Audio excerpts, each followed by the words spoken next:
Jadi digambarkan Allah itu Allah yang kerjanya cuma tidak lain menyiksa umat Islam, salah sedikit disiksa. Itu yang bikin frustrasi. Kemungkinan mereka itu tidak memiliki sensitivitas lokal. Jadi ya kerjanya cuma memprovokasi masyarakat Muslim melawan pemerintah.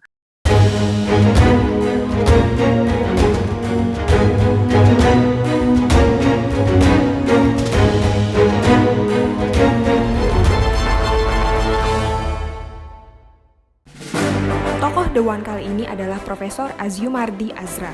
Dia dikenal sebagai cendekiawan muslim terkemuka yang terus mengkampanyekan peradaban Islam yang terbuka, inklusif, demokratis, dan berkemajuan. Mantan Rektor Universitas Islam Negeri Syarif Hidayatullah ini adalah satu-satunya orang Indonesia yang memperoleh penghargaan tertinggi dari Kerajaan Inggris, yaitu Commander of the Most Excellent Order of the British Empire. Dia juga memperoleh gelar kehormatan di Order of the Rising Sun dari pemerintah Jepang. Islam Indonesia itu adalah Islam yang saya menyebutnya Islam yang rileks, Islam yang tidak mau repot-repot ya, pokoknya rileks lah.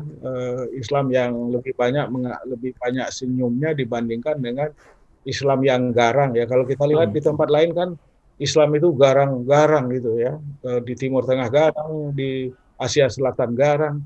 Itu yang terjadi, membuat orang takut. Yang buat takut itu bukan hanya orang luar Islam, orang Islam sendiri juga pada takut.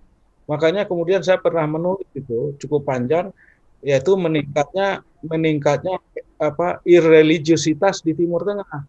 Irreligiositas apa? Nggak mau beribadah lagi karena rasa frustrasi ya, karena ada penyiar-penyiar Islam kerjanya itu memarahi orang Islam saja, samalah seperti di Indonesia. Orang datang ke masjid malah kemudian dimarah-marahi, hari Jumat itu dimarah-marahi, masuk neraka. Jadi digambarkan Allah itu Allah yang kerjanya cuma tidak lain menyiksa umat Islam, salah sedikit disiksa. Itu yang bikin frustrasi gitu kan. Di samping itu kalau di Timur Tengah lebih kompleks lagi. Kerja orang Islam itu banyak kerjanya itu hanya berkelahi. Lihatlah di Arab Saudi yang membunuhi orang di Yaman. Terus di Libya Timur, Libya Barat, perang sampai sekarang. Lihatlah ISIS atau masih terjadinya perang saudara di Syria, di Irak. Gitu. Itu bikin frustasi. Gitu. Itulah yang membuat banyak orang Islam atau sebahagian orang Islam itu nggak nyaman di dalam Islam. Nggak nyaman, dia akhirnya ada yang kalau yang moderatnya itu mereka nggak mau lagi mempraktekkan agama, menjadi orang yang irreligious. Irreligious itu ya nggak mau mengamalkan agama walaupun masih Muslim, tapi juga ada yang converted to another religion, jadi pindah agama. Ada gejala seperti itu. Gejala seperti itu cukup besar di Timur Tengah, di Turki. Tinggal cari aja di Mbah Google terjadi mengenai itu, konversi misalnya Muslim ke Kristen di Turki misalnya. Itu akan ditemukan data mengenai itu, walaupun nah, ini gejala-gejala seperti ini. Dan oleh karena itu saya kira beda situasinya di Indonesia. Oleh karena itulah maka penting sekali kita memperkuat Islam wasatiyah, Islam yang moderat di Indonesia. Jangan dibiarkan ustadz-ustadz yang kerjanya itu hanya memarah-marahi, memaki-maki umat sendiri. Ya memaki-maki itu maksudnya memarahi lah.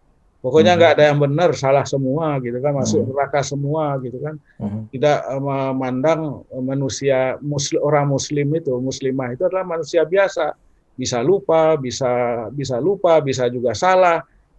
Kalau orang lupa, kalau orang salah, itu harus dinasihati baik-baik, jangan dimarah-marahi gitu. Itu kalau dimarahi malah dia pergi gitu. Jadi hal-hal seperti inilah saya kira perlu diperkuat di Indonesia.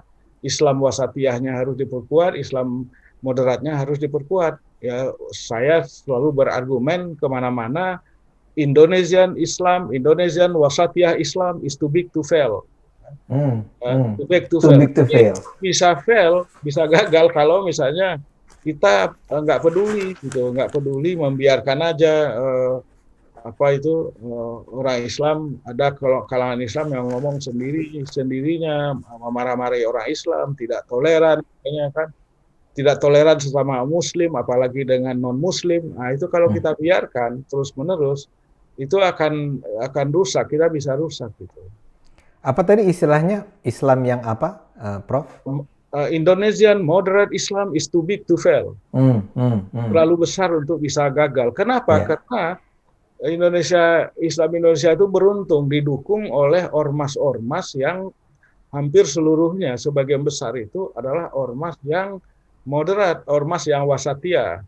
Mulai tentu saja yang paling besar ya NU, Muhammadiyah, tapi tidak terbatas itu. Di setiap daerah itu ada ormas-ormas yang moderat itu, yang wasatiyah itu, yang di tengah itu. Mulai misalnya dari Sumatera Utara itu ada namanya Al-Wasliyah.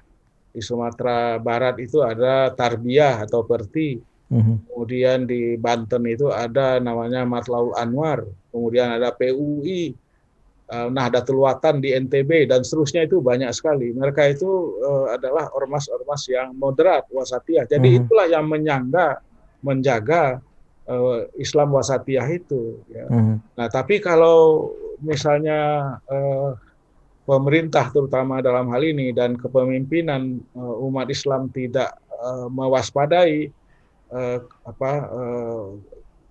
paham-paham transnasional yang keras, yang intoleran, maka kemudian sangat mengganggu ya, sangat mengganggu ke itu tadi wasatiyah Islam itu.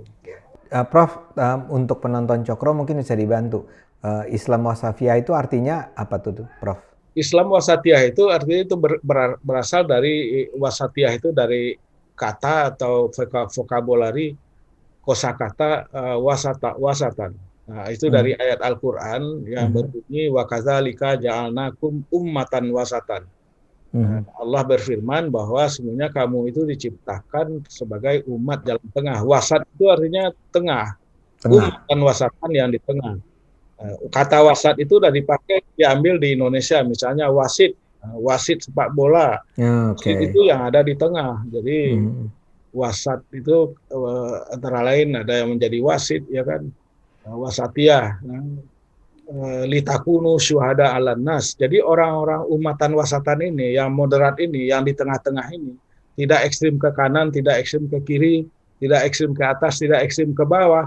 Mereka inilah yang akan bisa menjadi saksi bagi manusia, ya kan, menjadi saksi, menjadi penegak keadilan gitu. Tapi kalau tidak umatan wasatan, ekstrim ke kiri, ekstrim ke kanan, berlebih-lebihan seperti yang kita lihat banyak terjadi di Timur Tengah, di Asia Selatan, ya kan, maka kemudian ya gimana? Umat Islam itu tidak bisa menjadi saksi bahkan kepada nabinya sendiri nggak bisa jadi saksi, ya kan? Dia bisa jadi saksi kalau berperilaku di tengah-tengah. Berperilaku di tengah-tengah itu dengan bahasa yang lain itu adalah moderat atau moderasi, ya kan? Walaupun sebagian orang Islam nggak setuju dengan istilah moderat, oke lah, nggak setuju dengan istilah moderat, tapi paling nggak dalam bahasa Inggrisnya itu middle path, middle way, ya kan? Atau justly balance Islam, Islam yang berimbang gitu, kira-kira begitu. Terjemahan dari wasatiyah, Islam wasatiyah itu. Nah, Islam wasatiyah itulah yang punya masa depan. Saya mungkin salah satu dari tidak terlalu banyak orang yang sering mengkampanyekan Islam wasatiyah kemana-mana, ke Eropa, negara-negara Eropa, ke Vatikan, ke Roma, ke Berlin. Bulan lalu saya termasuk menjadi narasumber untuk pemerintah Jerman yang mau membuat lembaga pendidikan tingkat sarjana, ya, S1 untuk calon-calon imam. Yang calon-calon imamnya itu harus diberikan wawasan keislaman wasatiyah itu. Nah, untuk itu yang bisa menjelaskan menurut mereka itu ya dari Indonesia. Maka yang dari Indonesia itu saya yang kebetulan diminta gitu. Jadi ya saya jelaskanlah. Jadi bagaimana kurikulumnya, bagaimana silabusnya, bagaimana bacaannya. Karena pemerintah Jerman sendiri sudah melihat contoh suksesnya program sarjana S1 seperti itu di Belgia, di Universitas Katolik Leuven Catholic University, di Fakultas Teologi dan Kajian Agama. Itu memang kira-kira 5 tahun yang lalu saya diundang. Mereka bikin program S1 untuk pelatihan imam, ya kan? Karena asumsi ataupun dasar pemikirannya adalah bahwa imam-imam itu harus diproduksi di dalam negeri sendiri. Mereka itulah yang istilahnya itu indigenisasi, harus dilakukan indigenisasi para imam.